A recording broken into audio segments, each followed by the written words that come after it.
Hi folks, today we are going to be doing the unboxing of the Monster Hunter Iceborne, the Hoarfrost Reach. This is one of the two sets for Iceborne. I'm really happy to be doing this unboxing, and I would like to give a special thanks to Steamforged Games who sent us this set for review. We plan to do other videos as well in the future, but today we're going to be focusing at checking all the components, the miniatures, which look amazing, also the cards, the heroes, and also the other components. Hi, I'm Nick from Tabletop Duo. So grab your favorite drink, and without further ado, let's start the unboxing. And here it is, the Monster Hunter World Iceborne. And this is the Hoarfrost Reach. On the front cover you have a concept art of one of the monsters you're gonna be hunting. I like the box, it's kind of like has a minimalistic design. In the back you get to see a little bit of the narrative, kind of a description of what the game is about. This set comes with 803 cards, so lots of cards. 4 stamina boards, 1 double-sided game board, a terrible pad, 189 dials and tokens, 4 forge reference books, 1 quest book, and 1 rule book. Alright, so let's open it up. Here you go. We are gonna start with the punch boards and also with the game board. So let's remove the shrink wrap. The board is double-sided. You're gonna see in the images both of the sides. It's a really nice concept art, and I like that the nodes are really highlighted, so it's easy to know where you can go to because you have the arrows. So you know you can go to any one of those nodes where the arrows point. Here you have some of the terrain that you get to put on the board as you fight the monsters. Here are the stats tokens. You can see that by the shape they have, like it's like a hexagon. So you have sleep, poison, for example. The elemental damage tokens, you have water, fire, dragon, player initiative tokens, and these are used whenever you remove a monster part. There are also some new ones, here, over here, over here. And we have also some dials. I really like the art style for the tokens. Like Monster Hunter has a very particular art style towards like iconography, and I really like how they look like. Next we get to the monsters. Here I'll show you something really interesting. So you have an insert for the monsters, and when you remove it, for each one of the monsters you will see there are arrows on the sides, so you get to know how do you spin them in order for them to fit perfectly on the box. And when you remove one, you get to see also the symbol for the monster, so you know exactly where you have to put it back. So that's a really nice solution, so you get to put the insert perfectly, like you have the arrows here indicating, you know, and it will just like work nicely, see? That's pretty cool. For the monsters on the Hoarfrost Reach, we get the Bambaro, Barayath, Biotudus, and Rajang. Once again, I think Steamforged Games nailed on the size, also on the details on the monsters themselves. They look amazing, like you get to see all the scales, and you also get like small tiny details like in the mouth, in the head. And for those monsters particularly, like I really like the base texture. It's much more detailed than what I used to see on like since they started adding those. It's really detailed. You get to see like a little bit of like grass. There is like a mix of different things on the terrain. It looks really cool. Next we get to the rulebook.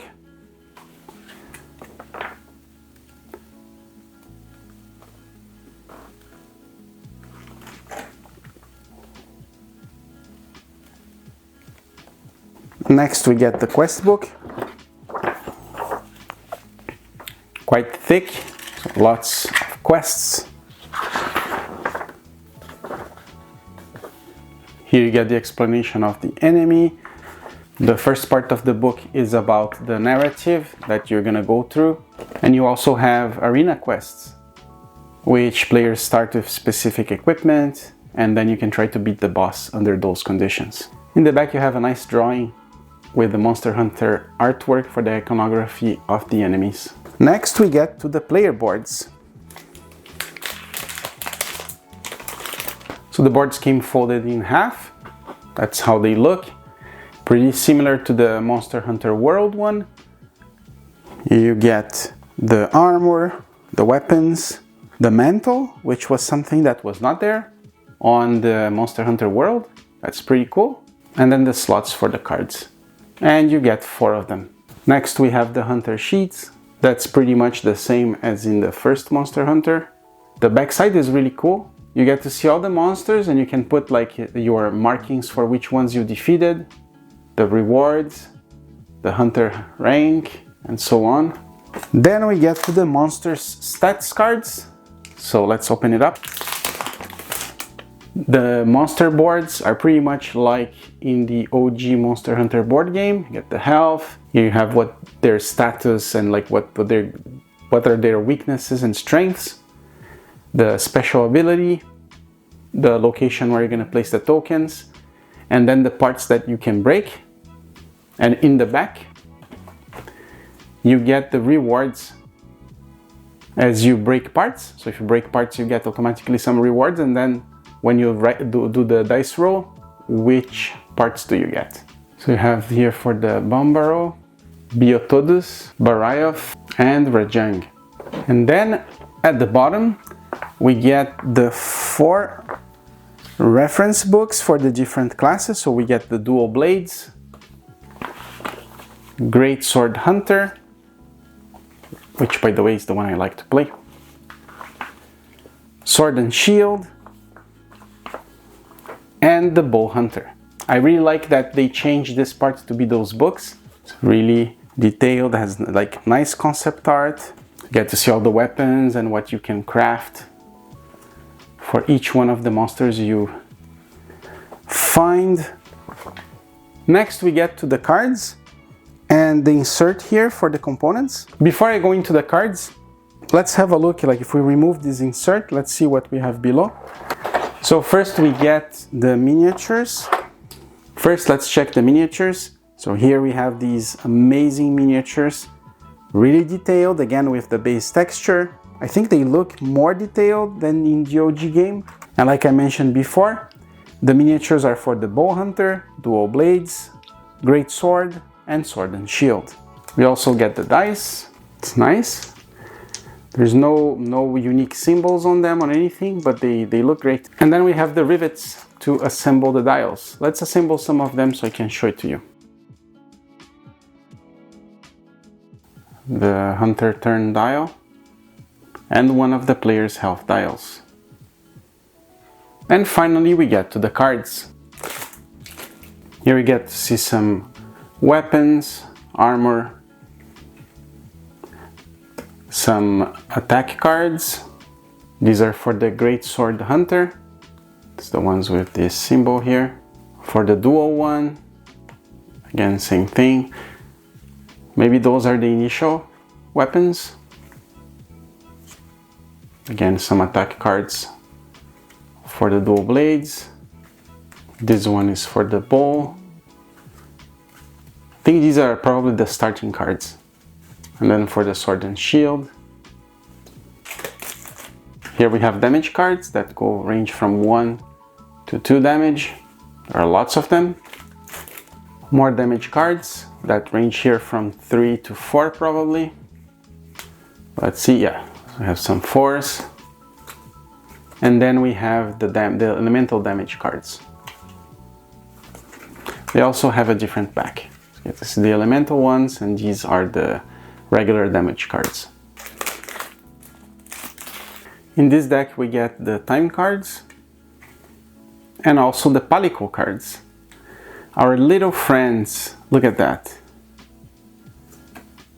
For these cards I'm not going to show them because they are cards that you get when you hunt the monster, so I will keep them there so you don't get any spoilers in case that's something you don't want to see. And next we're going to check this deck of cards, which comes with the monster behaviors. The monster behavior cards changed. On the OG they used to be small cards, now they have been made bigger. We still have the monster at the center, the kind of who it attacks first, and the part. You also have this version, which comes with a different border. These ones with kind of like the attention icon. This is new. We get the mantles. There are a bunch of them. That's really cool. Can't wait to try them out and see their effects. And here we get some consumables. And the hunter reference cards. And the last stack of cards also come with more behavior cards. You get also some Furious Rajang cards, and like there is a kind of a Furious version of them. You also see you have space to place the cards here for your 4 heroes, and here to place the tokens. But that's essentially it. And before we finish, just a few words about the box themselves, the inserts and everything. For the inserts, I'm really happy because the inserts seem to fit cards with the sleeves, so that's really good. There's enough space to fit each component. There's one of the trays that you can actually move and put it next to the table and use the tokens in it and then just put it back. All the components, even after you remove all the punch boards and everything, they fit perfectly in the box. And we're really curious to play the game. We played a lot of Monster Hunter World. We really enjoyed the game. We did the how to play video and like all the reviews and unboxing for all the sets. For the Iceborne sets, what I'm really interested to know is like the new additions to the mechanics, what are the changes they did, and see how like this version improves over the previous one. So stay tuned for the review and potentially some playthroughs. Let me know in the comments if you guys liked the playthroughs. I know you really liked on Elden Ring, so I'm curious to see if you would like to see more. And let us know in the comments. So thanks for watching and see you next time. Bye!